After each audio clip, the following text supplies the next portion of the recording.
ITV в гостях у Хании Фархи. Это не певица, это ее родственница и одновременно помощница по дому. Подождите, пожалуйста, ладно? Пролепетала, что певица пока не выходит к гостям, у нее прическа не готова. Пригласил войти. Навстречу нам выбежала целая стайка женщин. Я сваха. Это моя внучка, общая внучка наша. Да, внучка. А подождите, я так. По голосам слышно, что в доме артистки еще очень много народа.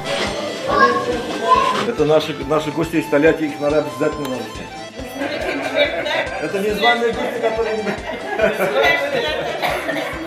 Мои друзья из Тольятти случайно оказались в этом.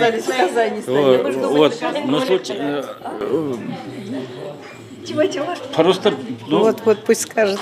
Заехали. Мои друзья из Тольятти. Это наши друзья. Да, мы вместе. Мы вот, все. Оказалось, что друзья Хании Фархи могут в любое время остаться у нее в гостях. Он так сказал. Нет. Мы не договаривались. Не договаривались. Мы просто ездим, они к нам едут, просто так заезжают, мы тоже просто. Даже когда певица и ее муж-продюсер на гастролях. Их когда нету, здесь вот наверху наша комната, мы звоним, они нам ключ отдают, мы сюда приезжаем, живем. А вы нам не покажете вашу комнату? Покажем нашу комнату. Как же. Вы пойдете тоже с нами? Самая коммерчески успешная татарская певица Хания Фархи никогда не запирает двери своей трехэтажной квартиры. У нас бывало цыгане останавливались. Их встречал отец, мама слушалась. Почему в ее доме всегда многолюдно, как на вокзале? И как Хане Фархи удается создавать праздник каждый день? И вот это тоже. Узнаем прямо сейчас. Наша комната, вот мы приезжаем сюда, все, берем ключи, заходим, отдыхаем, что надо кушать, готовить. Сами готовим, если их нет дома. Больше 15 лет дружим уже. Когда они вот в аварию попали, Была ночь, видать, уставшая, дорога не очень, кромка зацепила, и они улетели в кубет. мы их привезли оттуда. Апталхай тяжелый был, страшная авария была, очень сильная. Я постоянно уколы делала в Апталхае. Пока гости показывают свою комнату, женщины хлопочут на кухнях. У нас очень много помощников у мамочки, в том числе мама вот моего Обычные дни она сама готовит? Да, обычно она сама готовит, конечно. Вот у меня у моего мужа мама, моя вторая мама. Вот. Она помогала сегодня нашей маме тоже. Как бы легко с ней подружились, да. Ну вот как мама же, как Хания Фархи, моя сноха, мы с ней, мы как бы и подружки, и как бы сестры, две сестры. Кухонь у Хании Фархи две. Одна на хозяйской половине квартиры, другая на гостевой. Почти полуготовности. Уже вот, наверное, минут через 5 уже будет готово. Мы сегодня готовили на первое блюдо куриный бульон с домашней курицей. Еще на второй у нас будет беляш, самый у нас традиционный. Беляш будет. И холодные закуски, фрукты, овощи, сладости. Вот это вот блюдо мы на каждый праздник готовим. Это делается из конины, из брюшечной части.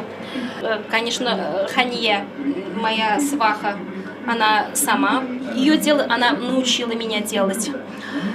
У нее тоже очень вкусно получается. У нас тут очень много. Я старшая дочь. Ага. Да, это моя дочка. Да, Когда Алия, дочь певицы от первого брака, была маленькой, она выходила с мамой на сцену и заставляла зал рыдать. Девочки поручали петь песню «Папа, вернись». И песня эта была для ребенка автобиографической. В 26 лет Хания Фархи осталась с ребенком на руках, одна и без работы. Почему ее выгнали из театра с клеймом «бездарность»? Почему бывший муж, актер, сделал все, чтобы Фархи не осталась на подмостках? И как она избавилась от мысли покончить с собою? Узнаем прямо сейчас.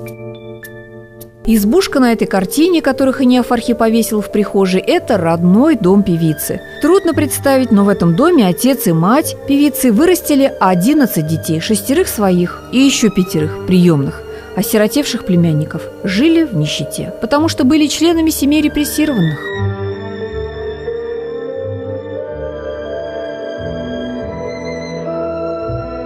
В школу маленькую Ханию возили на лошади в соседнюю деревню. А еще она с детства валила с отцом лес, помогала семье выживать. Детей радовали музыкой. Папа Хании собирал гармошки, мама дружила с мамой другой будущей звезды Салавата Фатхетдинова. А артисты знакомы и дружат с детства.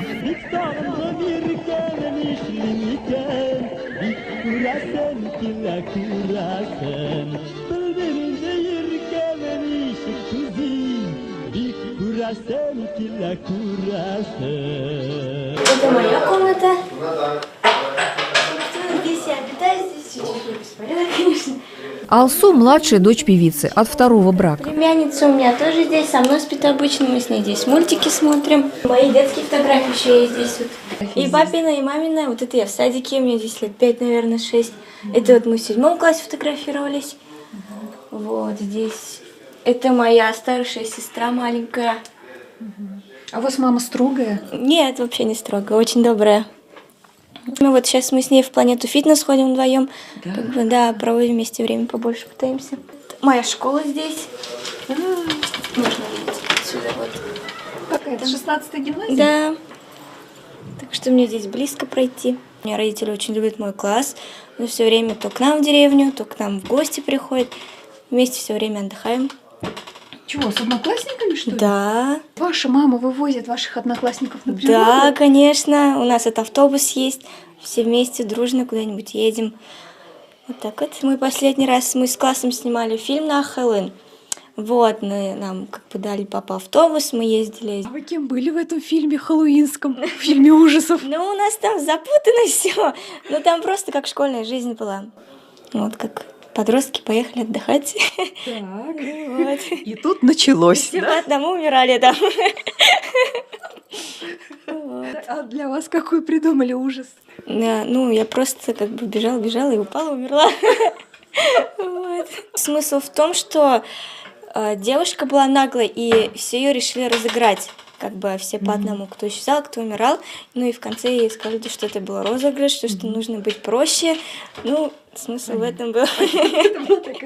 Да-да, фотографии моей сестры со свадьбы, она с мужем. А это моя мамочка, а это мой папочка. Сейчас Алсу учится в 10 классе. Мне родители говорят на стоматолога идти. А вы сами? Сама не знаю еще пока. Когда в 10 классе училась Хания, она все лето доила коров, чтобы заработать на поездку в Москву. Съездила туда и полюбила этот город на всю жизнь. Какую роль сыграла в жизни певицы Москва? Почему преподавательница Людмилы Зыкиной взяла татарскую девочку под свое крыло? И легко ли было Ханье быть московской многостаночницей? Узнаем прямо сейчас. Перед Ханией Фархи в 16 лет не стоял вопрос, куда пойти учиться. Конечно, в артистки. Девочка подала документы в Уфимское училище искусств.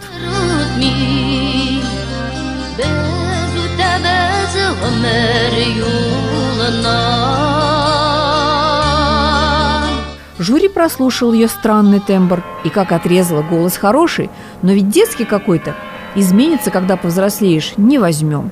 Тогда девочка отправилась покорять музыкальное училище Москвы.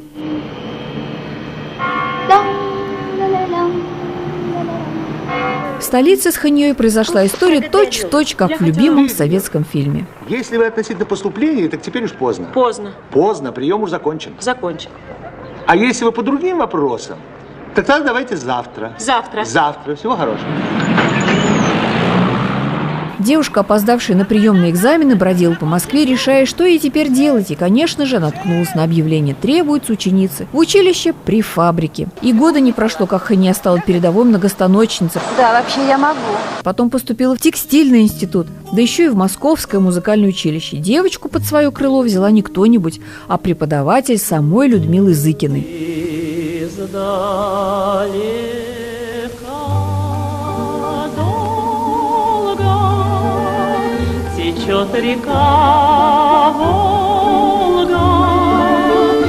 Работа, учеба, еще одна работа, еще одна учеба. Времени на отдых при таком режиме у артистичной девушки, конечно, не было. От переутомления девушка однажды упала возле станка в обморок. Упала и не смогла подняться. Тебе что? А, плохо? Да, неплохо. Неплохо. Полдень. За приготовлениями ждут, когда появится сама певица. Но Хания тянет. Гостям объявляют, что у звезды не готова прическа. Да вот с этой стороны, как мы сегодня, вот мне понравился момент, ты волосы подправляешь. Позднее Ханья признается, что за день она проживает несколько возрастов. Иногда с утра на нее из зеркала глядит женщина, с которой ей не хочется быть знакомой. На лице следы усталости и глаза, в которых чуть больше грусти, чем должно быть у беззаботно счастливого человека. Я скажу, Аллаху шукр. Нормально получается же, пока справляюсь. Но 2-3 любящих взгляда от детей, 2-3 маха кисточкой для пудры, и вот Ханье снова 18. Профессионалы не знают эту прическу, как делать. Это секрет у меня. Вот. Как там запатентовать?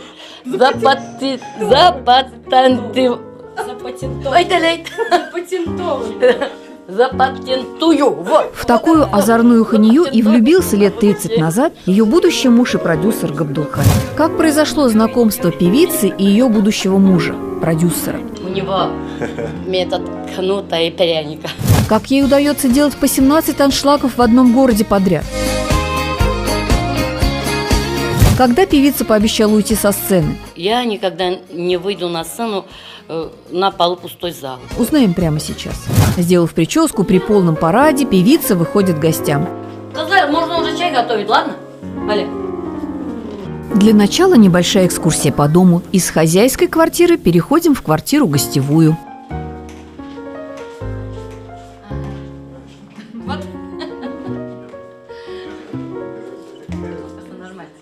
Вот это у нас была раньше гостиная. Мы здесь гостей встречали. Но ситуация такова, у нас Алсушка 17 лет, возраст такой очень сложный. Нам нужна была помощница, во-первых, чтобы подруга ей близкая. Вот племянник наш Нес, Нагильнара, супруга его. Сейчас, получается, у нас одна большая семья, друг другу помогаем. Вот они у нас вот теперь живут, у них 2 детей. Ильнара у нас преподавательница завуч школы, да? Вот это тоже давай полотенце, вот это тоже давай. Сам мы сейчас дом строят ребята. Вот. Временно им хорошо, и нам тоже. Мы пробовали здесь домохозяйку, там, скажем, экономку. Хоть как можно назвать, но не получилось. Сегодня... Надо сказать. Надеюсь, что и дальше так будет. Вот сегодня вот они, гости приехали, да, лишь готовят вместе. Осторожно, шкарба. Давайте на 1 минуту в зал все. Аминушку раздевать, чтобы она потанцевала, и мы спускаемся вниз. Хорошо. Ладно? Нет, пойдем. А то она ждет, и устала. Это маленькая девочка ведь ждет, да? Да. Амина, вот я давно не видела, как она танцует. Она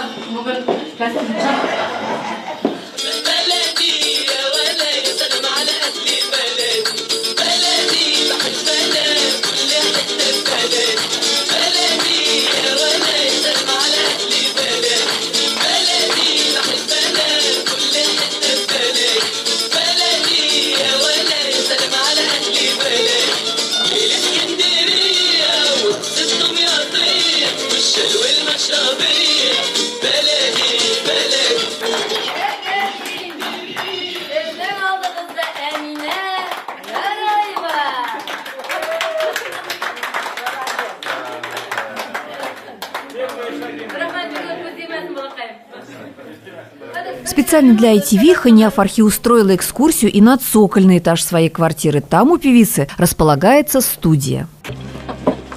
Как всегда. Ой, извините. Во-первых, у кого имеется коллектив, ансамбль, аппаратура, большая проблема, куда ставить, да? Да. Но у нас это вот решается этот вопрос. Аллах шикар, аппаратуры очень много. Вот. Раэль, здесь у нас как? У нас гардероб. Не, гардероб есть, гардероб. Можно что ли? Оно можно, в принципе. Там же инструменты, как склад. И это вот костюмом большую часть мы иногда и раздаем. кому надо. Сколько примерно ваш гонорар составляет? Неужели думаете, что я вам скажу? Вы легко можете высчитывать мои какие залы, какие билеты мизерные татарской эстрады в сравнении с русской эстрадой. Поэтому я никогда не люблю жаловаться, но нам на хлеб с маслом хватает, Аллаха шукр, не только мне, и то, что вот со мной рядом ребятам. Вот буквально ITV у нас сегодня в гостях, да? Да. Очень плохое или очень хорошее обо мне? Как хозяйка дома? Программа идет. Мы делаем и аранжировки, И голос и сведения.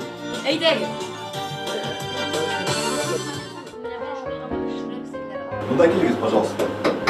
Бисмиллахиррахманиррахим. Самый Пялиш на столе. Первую вашу мысль можете вспомнить, когда вы увидели Хания Фархи? Что вы Первый раз.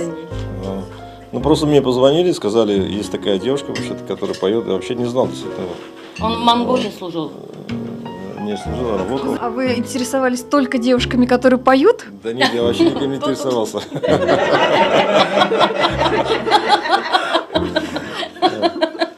Поехал познакомиться на Сапантой. Что мне понравилось, она умеет вот эти, мы готовим для бани, как на веник называют, да, вот она Первый день. Первый день. Ну не думайте, что мы первый день в баню пошли. Нет, просто друзья. Не. Вот она умело собрала вот это веником. Я говорю, да, действительно, это с нее Годится для семейной жизни. Да, толк будет с нее, да, вот. У Хании своя история о том, как возникла их итальянская, как она говорит, семья. Во-первых, у меня был фингал такой. Зато вяники вешают. Да, он смотрел в этот день. А там же дверь, и вот музыкант заходит, и вот так вот эта дверь прям вот. Мне постоянно фингал. По жизни я нахожу, у меня близкие очень капилляры. И еще момент, у меня чулки порвались. К тому же, потому что машину поставили, идем через лес, да, на фингал, порванные чулки. Он мог сказать, ну что за порванные колготки, там фингал. Гости смеются, радуясь простоте звезды. Вот какая простая вещь. Вот ведь какая она близкая, даже про порванные чулки может пошутить. Они не замечают, как их любимая певица потихоньку приглашает из цокольного этажа своих музыкантов. Кому-то шепчет, что это выступление будет оплачено. Музыканты добросовестно создают праздник. Говорят, работать у Хании престижно. Это одно из самых надежных мест на татарской эстраде. У певицы острое чутье на то, что будет популярно. Поэтому ей сотнями заказывают написание песен. Кто про родную деревню, а кто и про самого себя. Хания говорит, что согласилась на это только 2 раза. Один раз совсем недавно, когда нужно было спеть песню про Эльдермеш.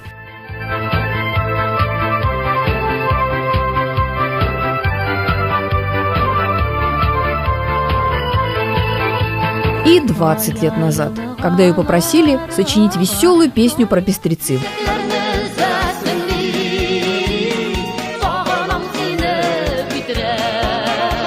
Вот как это было. Бросив музыкальное училище и фабрику в Москве, Хания Фархи с отличием закончила театральное училище в Казани. Поступила на службу в Тинчуринский театр. Говорит, была занята почти во всех спектаклях, пока не услышала страшное слово – сокращение. Ее уволили из театра со страшным клеймом «бездарность», и бывший муж, артист, сделал все, чтобы она не задержалась на подмостках. Вас часто обижали? Как вы думаете? Естественно. Бывает же ртуть. Катится. Растекается. Я более не даю обижать, потому что на этот уровень я не встаю. На уровень ее или его, что он хочет меня обижать. Ну ладно. Если ему это приятно, если получает удовольствие от этой обиды, ну ему или ей хорошо, ну и хорошо. Пусть радуется. Это сейчас Хания Фархи может с мудростью подходить к проблемам. А тогда, с ребенком на руках, одна, без работы, она даже подумала о том, чтобы свести счеты с жизнью. Но набрала забытый московский номер и уехала работать ведущей в московской группе «Байрам».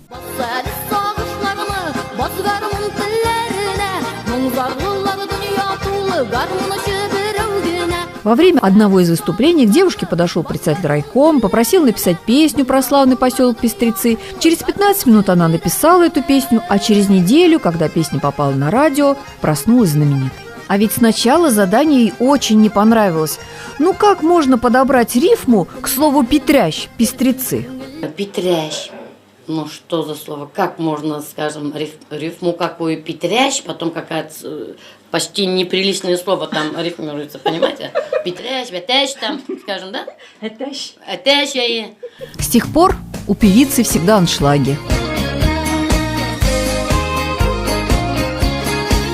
Я дала себе слово, что я никогда не выйду на сцену на полупустой зал. Сегодня пока народ идет. Иногда я и сама не понимаю, зачем они идут. Ну, хватит, это же одна и та же ханья. А вот она ханья есть, стоит перед вами.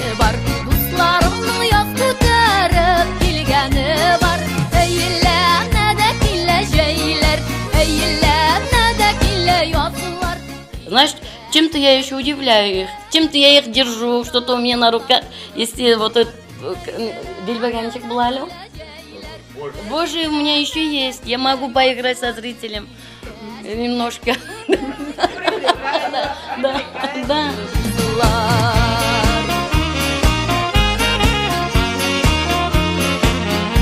Стороны иногда ловлю себя. Ну, 52 года тебе, женщина. Вот так вот прыгать с ними, с этой молодежью. Потому что сейчас у меня репертуар, есть момент такой чисто молодежный. Там танцевальные моменты. Я знаю, что я профессионально не танцую, но я двигаюсь, как подсказывает мое тело в данный момент, в данной ситуации. А потом со стороны иногда думаю, вот сидят же пожилые бабушки, дедушки, и мои ровесники тоже. Думаю, что она хочет показаться, быть молодой, что ли? А потом нет, думаю, нет. Потому что начинают аплодировать, меня правильно понимают. Потому что почему? Я себе так чувствую.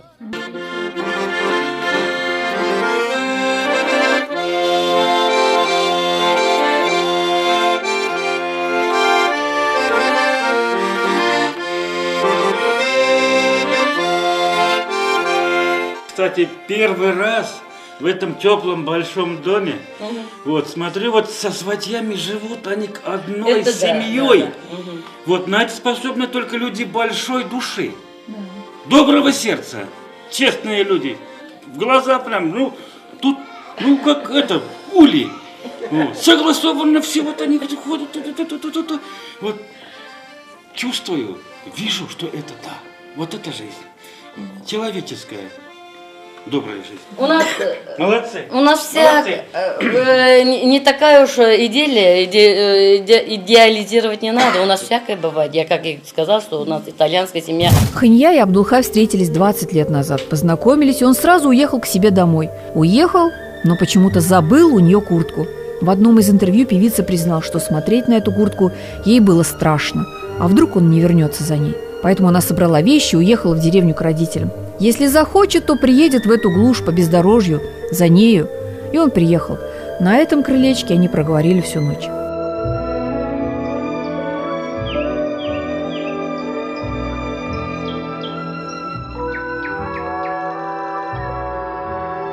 Большая боль, то, что деревня вымирает.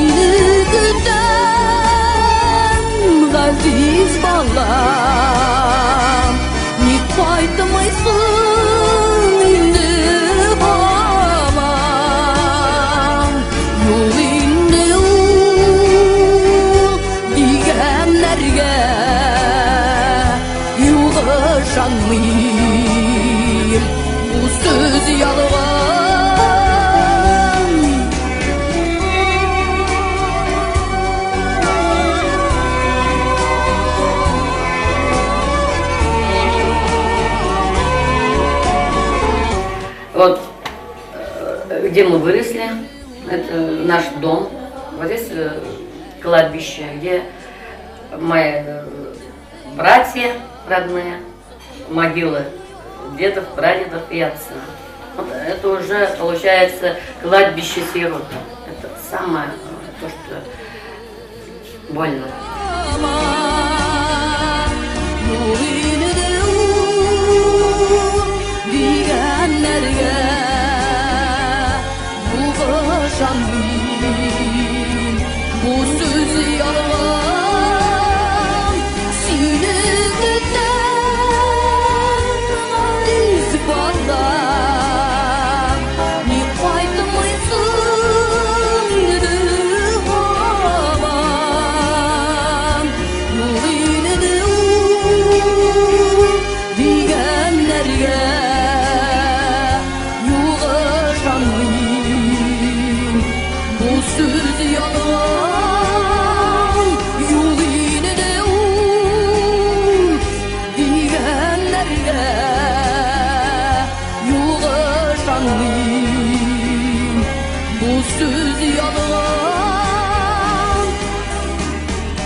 Гости поют, а муж певицы Габдулхай отходит к окну и незаметно вытирает слезы.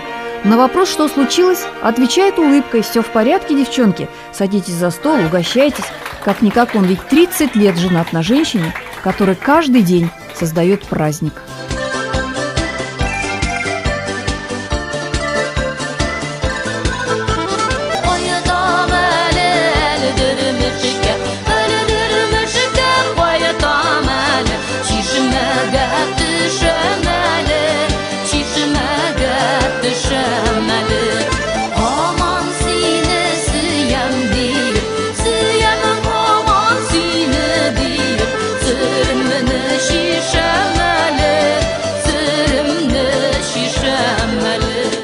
До свидания, удачи вам, всего хорошего, творческих успехов, трудились, чтобы весь народ вас смотрел, зритель был у вас, каждый день больше и больше. Будьте хозяевами своего дома, не только своего дома, а своей жизни. Всем мои такие пожелания. До свидания. Kızım paka paka. Kızım paka paka. Paka paka.